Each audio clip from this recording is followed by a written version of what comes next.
This is a conspiracy channel. Tape 1. Welcome to the Hush channel.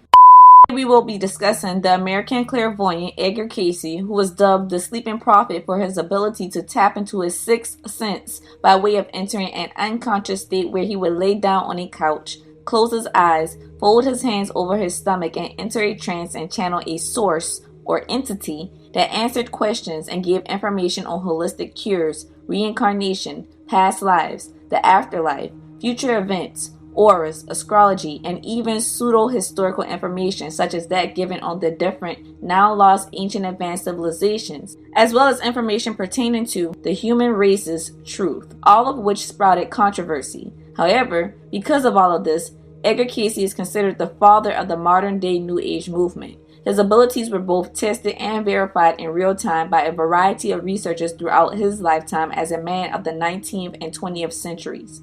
While Cayce certainly did not invent the different aspects of New Age spirituality, as they actually predate him and likely existed as the original beliefs of mankind, he is, however, responsible for shedding light on them in modern history, and especially to those who have since been removed from their ancestral beliefs and knowledge.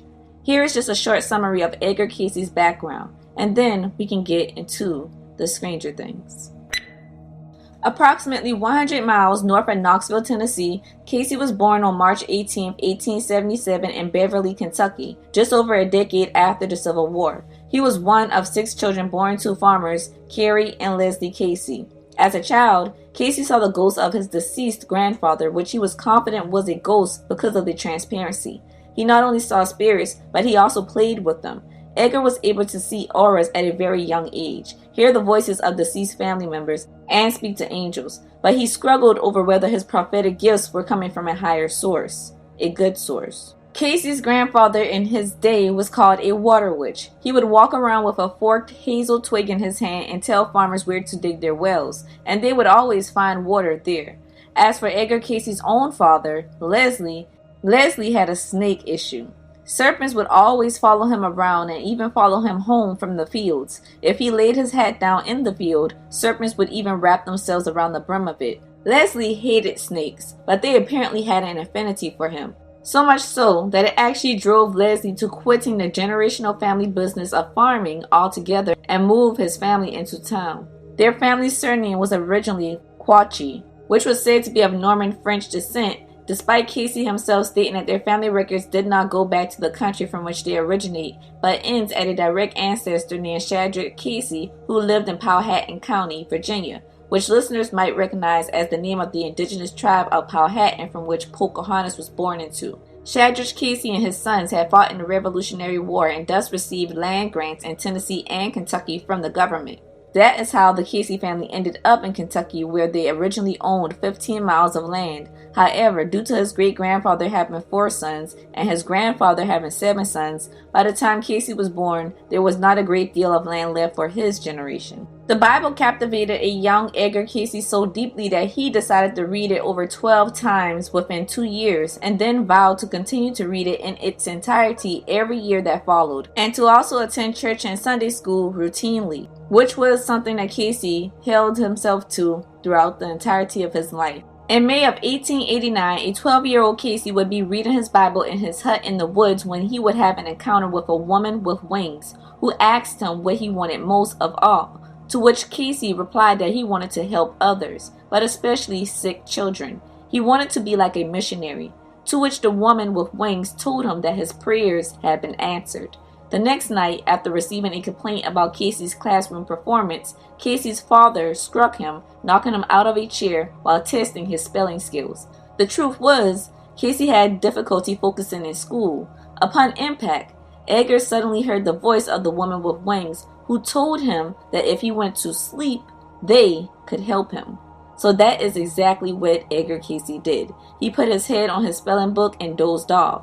Miraculously, when Leslie came into the room and woke a young Edgar Cayce up, Edgar by miracle knew all of the answers to his father's spelling test to the point of being able to repeat anything in the study book. It was such a transformation that his father believed that Edgar had been fooling him previously and pretending. So his father got upset again and once again knocked Edgar out of his chair. However, Edgar would go on to study all his school books that same way by sleeping on them, and by 1892, Edgar Cayce had become the best student in his class. Leslie, his father, was now a proud dad and spreading the word around town about his son's brilliance. During the school's ball game, Cayce would be stroking his tailbone, causing him to behave very strangely. The solution? Cayce would go to sleep one night and miraculously be diagnosed with instructions to a cure, which his family would prepare according to his instructions. And this cure worked perfectly and cured Edgar Cayce. Unfortunately, Cayce would stop school in 9th grade as his family could not financially afford to further educate him. During those times, 9th grade educations and above were typically for the wealthy, while 8th grade was more than good enough for those of the working class, of which the Cayce family fell into. It was 1901 when yet again, Cayce ran into another health problem, a severe case of laryngitis that resulted in a complete loss of speech. This caused Cayce to be unable to work and have to move back home with his parents for a year, where he would take up the trade of photography because it allowed him to not have to talk. Cayce would go to several hypnotists before he met Al Lane, who would hypnotize Cayce, and while under hypnosis, a being that Cayce dubbed the Entity would tell Al Lane how to heal Edgar Cayce. Lane described Cayce's method as a self-imposed hypnotic trance which induces clairvoyance, and this method cured Cayce. Even though the laryngitis would come back from time to time throughout Cayce's life, Al Lane would also be right there to get Cayce through these crises. In fact, it was actually Al Lane who suggested to Cayce that he offer his psychic diagnostic services to the public, to which Cayce was conflicted on because as a Christian man, he had absolutely no idea the intentions nor the source of this entity. Was it pure? Was it evil? And not only that, but Cayce had zero recollection as to what he was saying and prescribing while in trance. There was also a common belief at the time that subjects of hypnosis eventually went insane or that their health would eventually suffer. But Cayce wanted to help people, so he persevered under the conditions that his readings be free, and if they ever hurt anybody, he would never do another. Thus, Cayce began his quest of self-induced hypnosis. This was just the beginning of Edgar Cayce, and as years passed, Cayce fulfilled his calling to help others, just as he had helped himself, and word spread rather rapidly. When newspaper articles began appearing about Cayce's work as a psychic, many people around the country wrote to him to request readings. Cayce said he could be just as effective working with a letter from an individual as with the individual present in the room with him. A number of famous people were actually his clients, such as Woodrow Wilson, Thomas Edison, Irving Berlin, and George Gershwin. Cayce attributed his diagnostic abilities to what he called the entity or the soul or source, which he claimed possessed a knowledge of the physical and mental conditions of each individual person. Until September of 1923, his readings were not systematically recorded nor preserved. However, an article published in the Birmingham Post-Herald on October 10th of 1922 quotes Cayce as saying that he had given 8,056 readings as of that date, and it is known that he gave approximately 13,000 to 14,000 readings after that date. A total of 14,306 are available at the ARE Cayce headquarters in Virginia Beach and on an online member-only section along with background information, correspondence, and follow-up documentation. Other abilities that have been attributed to Cayce include astral projection, prophesying, mediumship, viewing the Akashic records, or what's called the Book of Life, or the Emerald Tablets of Thoth, and he could also see auras. Cayce said he became interested in learning more about these subjects after he was informed about the content of his own readings, which he reported that he never actually heard or remembered his readings upon awakening. Edgar Cayce himself was even reported as saying that he was the dumbest man in Christian County when he was awake. On October 9th of 1910, the New York Times even published an article headlined, "Illiterate Man Becomes a Doctor When Hypnotized. Strange Power by Edgar Cayce Puzzles Physicians." You may have actually heard of Cayce's more famous prophecies, such as that of the stock market crashing in the 1920s or his prediction of World War II, but I joined Edgar Cayce's Association of Research and Enlightenment, the ARE, to read through some of his readings for myself. While I will not be covering 14,306 readings, I will be covering quite a few things that caught my attention. that I think you will find quite remarkable. The origin of the races. Scientific racism debunked. The appearance of man, of his consciousness in this world, was in 5 different places, as the 5 different races, at the same time. The white race appeared in the Carpathian Basin, the yellow in Tibet, the red in Atlantis, the brown in Lemuria, the black in Africa. The difference in color represented an adherence to laws already set in motion for the Earth. The world of the Earth was to be cognized by 5 senses, 5 methods of awareness. Thus the Earth had to be experienced, and perfection had to be reached, in these 5 methods of awareness. The races represent these 5. These subjects brought controversy to the people of the early 20th century, especially when this higher conscious entity discredited scientific racism and the theory of polygenism, which is the theory that the human races come from different sources. According to the entity, the 5 human races, white, black, red, brown, and yellow, had been created separately yet simultaneously on different parts of the Earth. Cayce was also asked to describe the Earth's surface at the period of the appearance of the 5 projections of the 5 races, to which the entity answered the following. This has been given, in the first or that known as the beginning, or in the Caucasian and Carpathian, or the Garden of Eden, in that land which now lies much in the desert, yet much in mountain and much in rolling lands there. The extreme northern portions were then the southern portions, or the polar regions were then turned to where they occupied more of the tropical and semi-tropical regions, hence it would be hard to discern or disseminate the change. The Nile entered into the Atlantic Ocean. What is now the Sahara was an inhabited land and very fertile. What is now the central portion of the United States, or the Mississippi Basin, was then all in the ocean, only the plateau was existent, or the regions that are now portions of Nevada, Utah, and Arizona formed the greater part of what we know as the United States. That land along the Atlantic seaboard formed the outer portion then, or the lowlands of Atlantis. The Andean, or the Pacific coast of South America, occupied then the extreme western portion of Lemuria. The Urals, and the northern regions of same, were turned into a tropical land. The desert in the Mongolian land, was then the fertile portion. This may enable you to form some concept of the states of the Earth's representations at that time. The oceans were then turned about, they no longer bear their names. Just to point out a few things, the 4 corners are where the states Utah, Nevada, Arizona, and Colorado meet.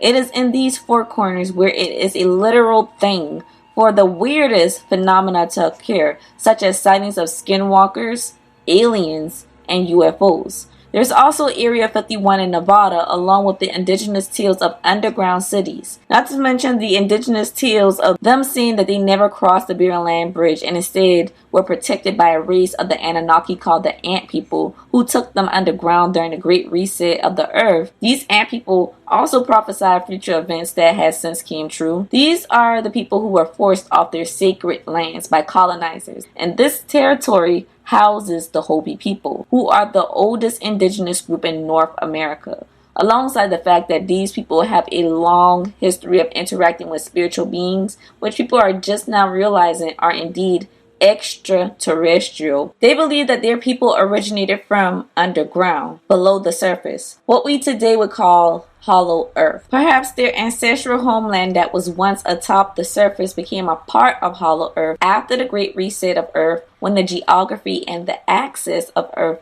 dramatically shifted, and now their homeland is under the surface. I felt the need to point this out due to the entity mentioning that Earth's prior landscape involved the greater part of the United States being Nevada, Utah, and Arizona, which formed a plateau, meaning it was surrounded by water on 3 sides. Now, where the earth meets the water in ancient times is often areas where the gods, or what we call in modern day the Anunnaki or aliens, dwelled. The Dogon of Mali in West Africa said that the lizard people came down on fiery chariots and that they could dwell on land, but they also required a watery environment to live. These are the same lizard people that taught the Dogon astrology centuries ago that modern science is just now finding out about. Constellations that are not remotely visible to the human eye and located light years away. And even in modern day, most UFOs become unidentified submerged objects, or USOs, which go into the depths of bodies of water. And it also works in reverse.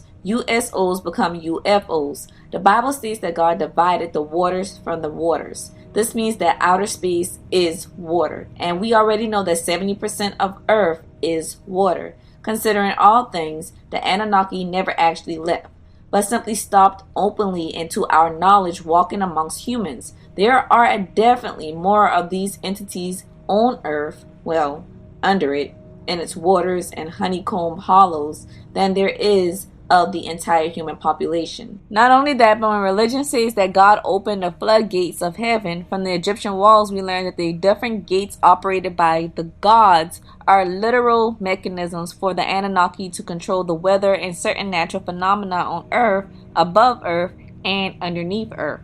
For God to have opened the floodgates means that since outer space is water, there is a mechanism that seals outer space's waters from seeping into the dome that we live in. These are literal floodgates, not metaphoric, as people tend to think of them as. These floodgates were thus opened when God decided to punish mankind via flood.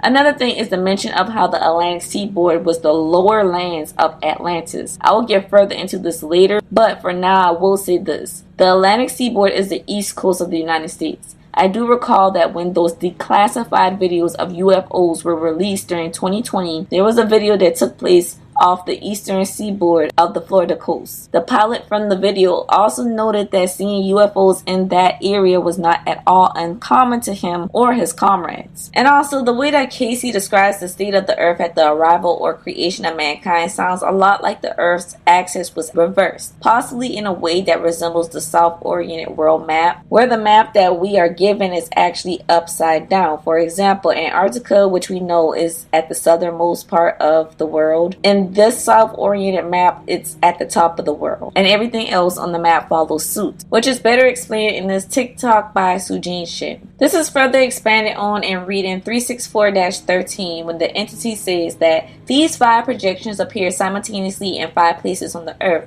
The surface was much different from its present appearance. The axis of the earth has changed since that time. What are now polar regions were then tropical. The extinct continents of Atlantis lying in that area between the present Gulf of Mexico and the Mediterranean Sea, and Lemuria lying in the South Pacific were the largest land areas. And what is now Europe, the region of the Carpathian Mountains, was above water, as was the upper part of Africa, which was Egypt and Sudan. In Asia, the region of what is now the Gobi Desert was fertile plain, as were the desert plains of what is now the southwestern part of the United States. The eastern seaboard of the United States was the then coastal region of Atlantis, while the Andean region of South America was the coastal region of Lemuria. The white race appeared in the region of the Carpathian Mountains, the black race in the upper African region. Another thing is the mention of how the Atlantic seaboard was the lower lands of Atlantis. I will get further into this later, but for now I will say this. The Atlantic seaboard is the east coast of the United States. I do recall that when those declassified videos of UFOs were released during 2020, there was a video that took place off the eastern seaboard of the Florida coast. The pilot from the video also noted that seeing UFOs in that area was not at all uncommon to him or his comrades. And also, the way that Cayce describes the state of the earth at the arrival or creation of mankind sounds a lot like the earth's axis was reversed, possibly in a way that resembles the south-oriented world map, where the map that we are given is actually upside down. For example, Antarctica, which we know is at the southernmost part of the world, in this south-oriented map, it's at the top of the world, and everything else on the map follows suit. And if you really look at the pyramids in Africa, the development of pyramids actually came from the south. The pyramids were lower and lower, and they were perfecting them as they moved what people consider is the north, right? So in actuality, the information as it pertains to the pyramids actually came from South Africa. And they developed them more as it went so-called north, but that was actually down. This is further expanded on in reading 364-13. These 5 projections appeared simultaneously in 5 places on the Earth. The surface was much different from its present appearance. The axis of the Earth has changed since that time. What are now polar regions were then tropical. The extinct continents of Atlantis, lying in the area between the present Gulf of Mexico and the Mediterranean Sea, and Lemuria, lying in the South Pacific, were the largest land areas. In what is now Europe, the region of the Carpathian Mountains was above water, as was the upper part of Africa, Egypt and Sudan. In Asia, the region of what is now the Gobi Desert was fertile plain, as were the desert plains of what is now the southwestern part of the United States. The eastern seaboard of the United States was then the coastal region of Atlantis, while the Andean region of South America was the coastal region of Lemuria. The white race appeared in the region of the Carpathian Mountains, the black race in the upper African region. End of Tape 1.